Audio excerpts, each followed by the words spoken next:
বুর্জননগর TSR ক্যাম্পে অস্বাভাবিক মৃত্যু এক টিএসআর জওয়ানের। মৃত জওয়ানের নাম আব্বাস উদ্দিন, বয়স 46, বাড়ি শান্তির বাজার এলাকায়।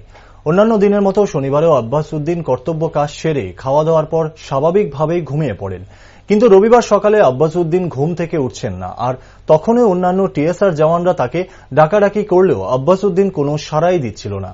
সেই সময় ক্যাম্পের অন্যান্য আধিকারিকদের খবর দেওয়া হয়। তারা এসে দ্রুততার সঙ্গে আব্বাস উদ্দিনকে জিবিবি হাসপাতালে নিয়ে আসে। সেখানে কর্তব্যরত চিকিৎসক তাকে মৃত বলে ঘোষণা করে। প্রাথমিকভাবে ধারণা করা হয়েছে হয়তো হৃদরোগে তার মৃত্যু হতে পারে, কিন্তু আব্বাস উদ্দিনের মুখে ছিল ছাপ ছাপ রক্ত। এই রক্তের দাগ দেখে রহস্য দানা বেঁধেছে। তাহলে কোথায় থেকে এলো এই রক্তের দাগ, তা নিয়ে চাঞ্চল্য সৃষ্টি হয়েছে। দিনেবেলা ডিউটি করছে, খাওয়া দাওয়ার পরে রাত্রেবেলা শুয়েছে, শোয়ার পরে স্ট্রোক করে মারা গেছে। আমার জানাইছে, ভোরবেলা জানাইছে। উনি কোন মানে ক্যাম্পে টিএসআর কোন জায়গা থেকে ক্যাম্পটা খয়ারপুরে।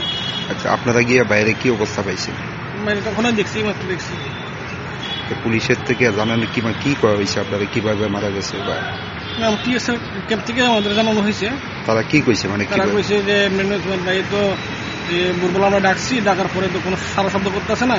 এখন আমাদের যারা কলিগ আছে তাদের সবাই জানাইছি, অফিসার লেভেলেও জানাইছি, জানা ভাই দেখে দেন। আচ্ছা, শরীরে বা মুখের মধ্যে কোনো আঘাতের চিহ্ন আছে কি? না, ওখানে দেখছি না। রক্তের যে মুখে দিয়ে রক্তের এইগুলি কিসে কি কারণে জিজ্ঞাসেন আপনি এই বিষয়টা? না। নামটা কি ওনার? নামটা কি ওনার? আব্বাস উদ্দিন। বয়সটা কত? বয়স 43। বাড়ি? 46। বাড়ি বাড়ি শান্তিবাজার নারফাং। কত নম্বর ব্যাটালিয়নে কর্মরত? 7 ব্যাটালিয়ন।